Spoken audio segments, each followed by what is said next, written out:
آپ نے قائم کر رکھا ہے. ہماری یہ دعا ہے کہ اللہ ملک کو ترقی دے، اور جس سیاسی جذبے کو آپ نے زندہ کیا ہے آپ کو اللہ تعالیٰ اس جذبے کے اندر قوت عطا کرنا ہے، اور اسی طرح ایک اسلامی ریاست سارے ملک کے اندر دوسرے مسلمانوں کی ریاستوں کے لیے ایک طریقہ کار ثابت ہو سکے.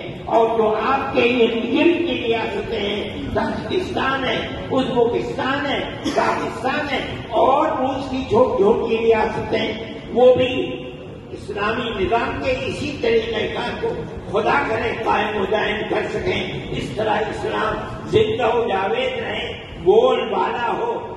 میں انہیں کلمات کے ساتھ آپ کی تشریف آوری کا شکریہ ادا کرتا ہوں. میں یہ سمجھتا ہوں کہ وہ تحریک جو ادا کی وطن کی چلی گئی، وہ دارالعلوم کی اسی سرزمین سے چلی گئی، افغانستان تک پہنچی، آپ نے اسے اختیار کیا. آج اپنی مادر علمی کے اندر گویا کہ آپ مادر وطن کے اندر بیٹھے ہیں. ہمارے دل اس سے خوش ہیں. آپ جس جذبے کو دیکھ رہے ہیں یہ اسی خوشی کا جذبہ ہے. اللہ آپ کو خیر و عافیت کے ساتھ لے جائیں. دارالعلوم کی طرف سے آپ بھی سلام قبول کریں، اور میں کہتا ہوں کہ آپ امیر المومنین کو بھی ہمارے اس جذبے کو پیش کریں اور ہمارا سلام پیش کریں. تو آخر دعوانا الحمدللہ رب العالمین.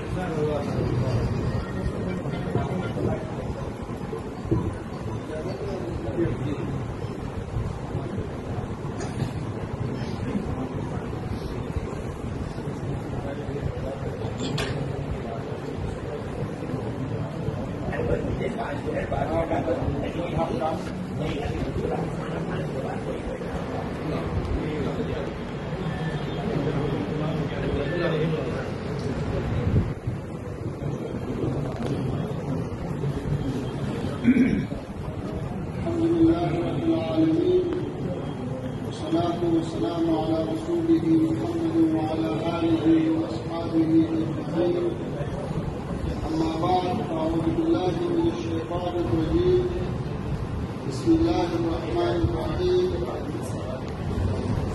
وتلك الأيام نداولها بين الناس. وقال الله تعالى: إنما يخشى الله من عباده العلماء. صدق الله العلي العظيم. شبت علي مصائب لو أنها شبت على الأيام سن لياليا. دارالعلوم دیوبند کے قابل قدر اساتذہ، مشائخ عظام، طلباء کرام اور محترم حاضرین، سب سے پہلے آپ کو اور ہندوستان کے تمام مسلمانوں کو افغانستان کے اکابرین، علماء کرام اور عوام کی جانب سے سلام اور نیک تمنائیں پیش کرتا ہوں. آپ کی باسعادت اور خوشحال زندگی کا طلبگار ہوں. دارالعلوم دیوبند کے مؤسس مولانا محمد قاسم نانوتوی رحمۃ اللہ تعالی علیہ اور دیگر اکابرین رحمہ اللہ تعالی کی خدمت میں سعدی شیرازی صاحب کا 2 شعروں کا نذرانہ پیش کرتا ہوں. خشک جتائی پلک راست شدہ خرمی، تاکہ تو فرزند ذات مادر ایام را. وصف ترا گر کند و مکند اهلی فضل، حاجت مشاط نیست روی دلارام را. محترم حاضرین، برصغیر ہند کے مسلمانوں اور افغان عوام کے درمیان تعلقات کی تاریخ بہت پرانے ہیں، جو 10 صدیوں سے کہیں زیادہ عرصہ پر محیط ہے.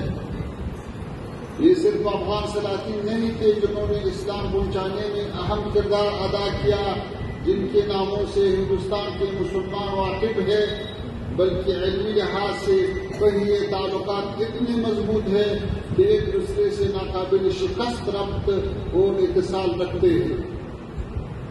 اگر افغانستان کے علماء کرام مولانا عبدالحق محدث دہلوی، امام ربانی شیخ احمد سرہندی، حضرت شاہ ولی اللہ صاحب، مولانا امیر زاہد ہیروی صاحب، قاضی محب اللہ بہاری صاحب، مولانا خلیل احمد سہارنپوری صاحب، شیخ الہند مولانا محمود الحسن صاحب، علامہ احمد شاہ کشمیری صاحب، مولانا اشرف علی تانوی صاحب رحمہ اللہ تعالی اور دیگر علماء کرام کے کتب اور علمی فیض سے اساتذہ استفادہ کرتے ہیں، اور ان حدیث کی روایت کے سند مولانا حسین احمد مدنی صاحب، حضرت شیخ الہند صاحب، مولانا رشید احمد گنگوہی صاحب، مولانا قاسم نانوی صاحب، شاہ محمد اسحاق صاحب اور شاہ عبدالعزیز صاحب رحمہ اللہ تعالیٰ کے ناموں سے وابستہ ہے، تو دوسری جانب ہندوستان کے اکثر علمی خانوادوں کے جڑے افغانستان تک پہنچتے ہیں،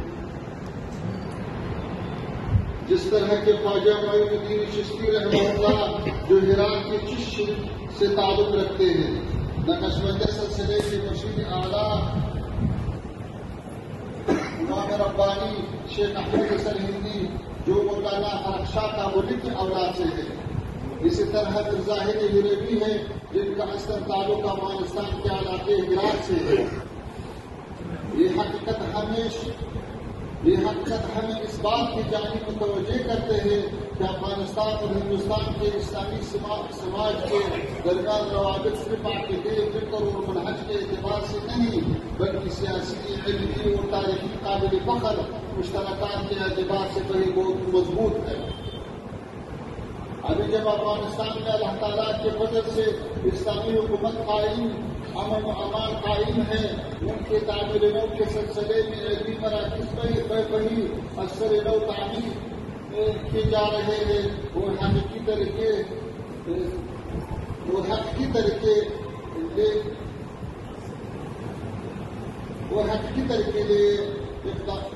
طریقے سے اقدامات کا آغاز کیا جا رہا ہے۔ ہوتا یہ چاہے کہ ہمارے اسلامی ملک دارالعلوم دیوبند سے طرح دیگر علمی اداروں سے، اس طرح دیگر علمی اداروں سے جیسے بظاہر علوم سہارنپور، ندوۃ العلماء وغیرہ کے درمیان تعلقات و آمد و رفت بڑھ جائے تاکہ ایک دوسرے سے افادہ اور استفادہ آسان ہو سکے۔ دارالعلوم دیوبند کے کارنامے بیان کرتے تک جائے تو شاید دارالعلوم دیوبند کے کارنامے بیان کرنے لگ جائے تو شاید اس کے لیے یہ محمل کافی نہ ہو۔ مختصر اتنا کہوں گا کہ یہ دارالعلوم پوری امت مسلمہ خصوصاً جنوبی ایشیا کے مسلمانوں پر اللہ تعالیٰ کا بڑا احسان ہے۔ آپ جانتے ہیں کہ گزشتہ 2 صدیوں میں ہندوستان سمیت اسلامی دنیا کے اکثر ممالک مغربی استعمار کے زیر تسلط رہے۔ اس آزمائشی مرحلے پر مختلف قسم کے فتنے اٹھے، مگر سب سے خطرناک فتنہ مسلمانوں کے عقیدے،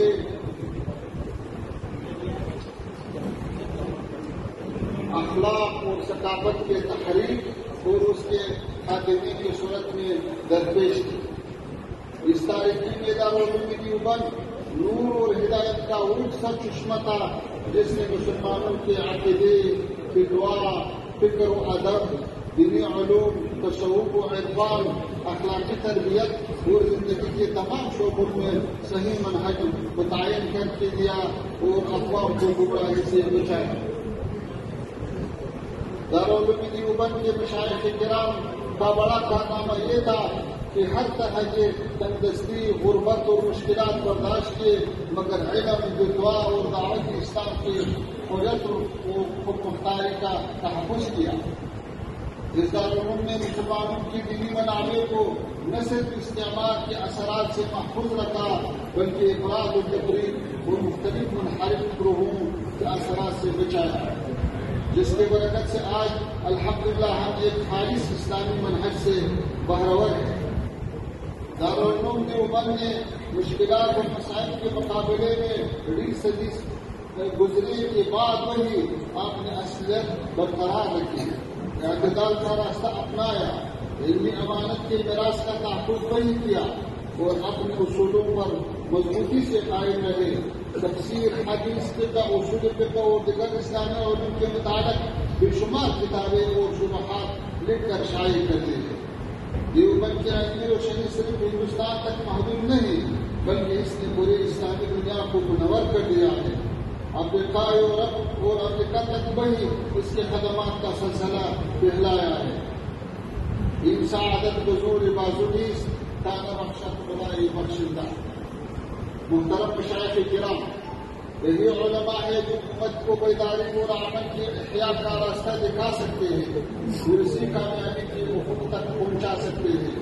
امت مسلمہ کو تفریق کے بجائے اتحاد اور علمی بصیرت کی ضرورت ہے، اور دیوبند کا یہ بڑا مرجع اس حوالے سے ہم کردار ادا کر سکتا ہے. والسلام علیکم ورحمۃ اللہ ہے.